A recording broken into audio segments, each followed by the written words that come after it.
What is up, everyone? Today, I want to talk a little bit about where I've been. If you haven't noticed, there's probably been like 4 or 5 posts in the last year on It's Called Soccer, what's happening now, and what to expect for the future. So, really, the main reason for me not posting a ton is because back last summer during the Women's World Cup, I had taken on a new job at Men in Blazers. So, I was handling all of their YouTube production and some of their TikTok.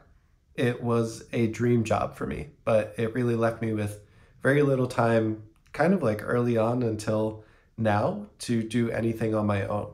And a lot of what's been going on is just that I've been struggling with the fact that what I had considered or thought was my dream job was really like something that eventually led to just killing my joy and my love for the game that I love and the game that you probably love. So yeah, today I just want to talk a little bit through that, what that experience was like, and kind of what's next for me, what you can expect from the channel. So first of all, I have essentially from college up until last summer, I had worked in finance as a financial planner, a product owner. I'd lived in London for a while, kind of building out a new personal financial planning service. And soccer was always the thing that kind of like made me look forward to something. I have an amazing wife now and a 1-year-old son. And for the longest time, like essentially my entire life, soccer has been the thing outside of family and work that has let me just like have something to focus on, have something to look forward to, have something to feel optimistic about. And for me, like part of starting It's Called Soccer as a channel was to build something into my resume that had soccer involved because I thought that my career path, like it was okay what I was doing. It was supporting my life, it was comfortable, it let me live and let my wife live as we wanted to. But at the same time, like it wasn't a crazy amount of money. It was just like stable and consistent. I had thought to myself, like, what if I could do something in soccer? Can I coach? Can I be in media? Can I work for a club in some aspect? And so It's Called Soccer in a way was that for me to like get started in the industry, I taught myself everything from editing videos, scripting, being on camera. It was all new to me. But in the end, it is one of the main reasons why I got a job in sports media at one of the best companies covering US soccer in Men in Blazers. So what started as kind of a dream job for me, and it really was like there was no doubt or question in my mind that I wanted to do this and that it was something that I needed to try and see what was up. So it started as a dream job, and for a while it was. But then, like maybe 4 or 5 months into it, it really just started to consume my life. This seems pretty obvious, but sports media is 7 days a week, 24/7. And for someone that was handling a lot of things that didn't necessarily have a backup within the organization, this also meant that even if I wasn't necessarily working and at my computer, I needed to be aware of what was happening if any news was breaking, or else like nothing would get done on the YouTube side. Essentially, the last like 5 or 6 months, I've been working 7 days a week, sometimes 12 to 14-hour days. And it led to the point where like I was pretty much not seeing my son unless I took him to daycare. And in the afternoons, like whether it was a live stream that we were doing after Premier League matches or Champions League matches, or I just had too much work to do to get set for the week or the next day, I wasn't seeing my son at all at night. Like sometimes I wouldn't even be a part of the bedtime routine. And then too, like my wife has a busy job. So my son would go to sleep, my wife would work for a little bit on the couch or in her office, and by the time I was done, everybody in the house was asleep. And it was just like, is it really worth it? Is it a dream job if it doesn't allow me to live the life and be the husband and the father that I want to be? And at the end of it, the answer is no. Like I really value my time with my family, and I'd I think I'd rather have the stability and be okay doing something for 7 or 8 hours a day and having the flexibility and freedom and autonomy to figure out how I can be the best dad and the best husband that I can be. And I just wasn't feeling like I could do that at Men in Blazers. It really just felt like I was swapping my work time for my family time. And something crazy kind of happened towards the end of it where like I started to genuinely not like soccer at all. Like I wasn't looking forward to match days. I wasn't looking forward to international breaks. I wasn't even looking forward to times when I was on the interviews and getting prepared with some of the best footballers in the world. And I hated having it on TV. It was just a sign to me that this isn't working. Like, yes, maybe it started as a dream job, but it is not anymore. And it felt like for, a for a job, that it kind of like takes advantage of your passion and your love for something to be able to work that long and that hard and at that pace forever. At the end of the year, too, the channel from when I had taken it over in the summer of 2023 to the end of the year, it had grown from 30,000 subscribers to 200,000 subscribers. And the growth helped Men in Blazers secure massive new brand deals and partnerships. I got additional responsibilities added to my plate, which meant more time than I needed to spend working for pretty much the same exact pay. And like for me, I had spent, again, a decade in finance. I have my CFP. It just felt like it wasn't worth it for me. And I want to say this too, like I am not shit talking Men in Blazers at all. They are a startup that needs every bit of time and every bit of dedication that they can get to get ahead of other companies to compete with ESPN and Fox Sports. And Raj too is one of the hardest working people that I've ever met. He would consistently be on a record with me at like midnight or 1 in the morning when we were getting off a live stream.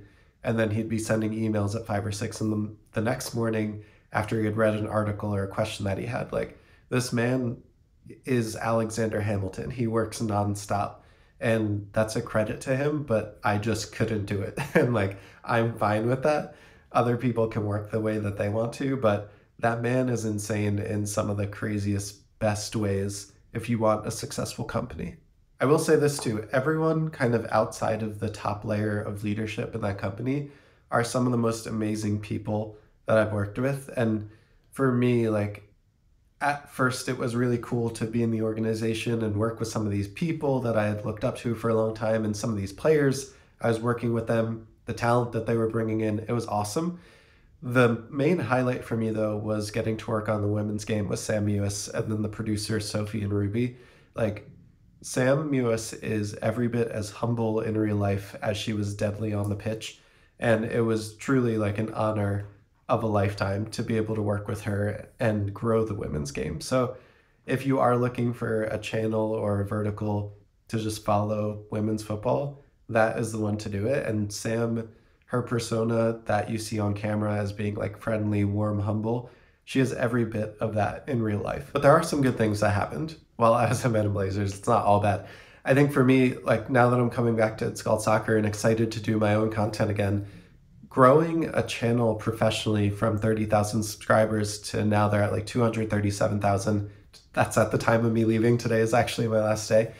And that gives me validation. That gives me validation that I've done something right. I'm on the right path. I know how to grow a channel. And I'm really proud of that growth in Men in Blazers. And to be honest with you too, like I'm really proud of the growth of It's Called Soccer. I'm really proud of the product that I have right now. But I'm coming back to this just so energized to put all of that back into myself and my own kind of endeavor, if you will, in It's Called Soccer. And all the 10 months that I've had at Men in Blazers has taught me is that I can do this and that I can do it on a massive scale. Now, I mentioned in terms of family that I was barely seeing my son, and I would drop him off at daycare. I rarely got to spend any truly meaningful time with him. And even on the weekends, it felt so surreal. My wife would want to do something, or I would want to spend time with my son, but I would need to have a game on and be aware of what was happening, because if something happened, I'd need to post to YouTube or TikTok. And just telling my wife, like, hey, I can't watch Teddy right now because Bournemouth is playing Sheffield United, that just felt like the silliest thing in the world. And again, just kind of another straw that was breaking the camel's back for me. It just consumed like my entire life, not just during the work days, but on the weekends too. And it was something that I just couldn't see myself doing for much longer. Not only was I not seeing my son and having meaningful time with him in kind of what's the most formative days of his life, like he's 1 year old right now, I was barely like seeing or interacting with my wife. And I don't want to sound here like I'm the only one that knows this secret, but genuinely, like my wife and I have been best friends for the better part of a decade, and she is my best friend still now. But to not spend time with her, to like grow more distant than we have been in a long time just because of a job and me working a lot, that didn't feel good. And I wanted to get back to a point where I, again, just could be the best husband and the best dad that I could be. And I wasn't being enabled to do that within the organization. Like I said, I came into this role after having spent a decade in finance and as a certified financial planner. And I did truly enjoy the work. Like it is some of my favorite work and my favorite jobs that I've been able to work on. And when an opportunity in soccer and YouTube came around, like, come on, could I really pass that up realistically? I felt like I couldn't. And it was fun. Like, I'm proud of the work that I did. I'm proud of the time that I spent there. But in the end, like, I've been really fortunate to land a role back in financial planning. And I can't wait to just have my life back and have my time back and decide how I get to spend that time with my family. Also, too, in the role, like, I am still meaningfully changing people's lives. And I get enjoyment out of that. Like, can I help someone save for retirement or send their kids to college?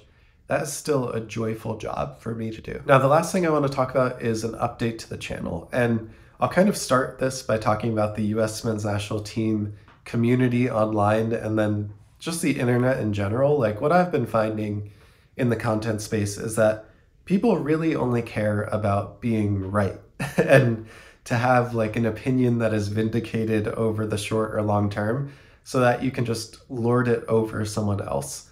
And that feels like what the internet has kind of turned into, or at least social media has turned into. It's so exhausting, and it's not what I want to spend my time doing. I just want to enjoy, but I also recognize that my videos get thousands of views. I have opinions that I want to share with you. So when I talk about my opinion, and I'll give a recent example. In a video about the Copa America roster, I did a tier list of people that were in the squad or on the bubble or outside the bubble. And for me, before Nations League, Gio Reyna was on the bubble because he had played pretty much 10 minutes of professional football at the club level leading into Nations League. Now, obviously, we all know what happened at Nations League and Gio Reyna's performances. I am very happy that Gio Reyna did so well at the Nations League. I am very happy to have performance and facts change my opinion in the future. I don't really care when people come back to that video and are like, wow, I can't believe you put Gio Reyna on the bubble. Maybe even that was a ridiculous opinion at the time without the Nations League, but that was just my opinion. Like the fact that we need to build a bank of points of when you're right or when you're wrong is just so ridiculous to me. And that's not why I'm doing this. I'm doing this because I want to have fun talking about US soccer. I want to have fun talking about our domestic league and Major League Soccer. I feel like everyone on YouTube at least focuses so much on US soccer. Shout out to Tom Bogert, who joined the YouTube race to talk about MLS. Like, there's very little authentic MLS coverage, and I want to make sure that I continue that as well. I wasn't sad. I'm not sad when my opinions change or when I'm proven wrong or when my opinions are just wrong. I'm not sad or mad about it. I just want to make sure that this community continues to have a positive voice in it. Again, I don't want to sound pompous because like I know I'm not the leader of a voice or like someone that speaks for everybody, but I just want to make sure that there's a voice that's positive and empathetic, and just make sure to like take a step back and take perspective of what's happening rather than having so many inflammatory views on YouTube. I want to make sure that there's a voice to do that, and I also have the voice to do that. Like that is kind of my opinion. When I say something online, that is what I think, and that hasn't changed at all. So pair that with the fact that I've essentially grown a professional channel 8-fold in the last 9 months. Here is where I'm at. I have the ability, the talent, the dedication, and now the excitement and the time to put in to It's Called Soccer. I am coming back to make regular content, and what I want to do is just make incredible value add content to the conversation and to you as a viewer. I want that to be around all things US soccer and MLS. Oh, and also an announcement. Tom will be back joining me for a weekly podcast that covers all of this. You can find it on YouTube in video form or wherever you get your podcasts. That will drop every Monday morning, starting this coming Monday, April 8th. I am so excited to be back with you. And if you're still watching this, I just want to thank you so much from the bottom of my heart for continuing to follow my journey, this journey, and be here for it all. What a wild ride it has been so far, but I am coming back more positive and excited than ever to cover US soccer. So until next time, probably this weekend, I'll see you on It's Called Soccer. Peace.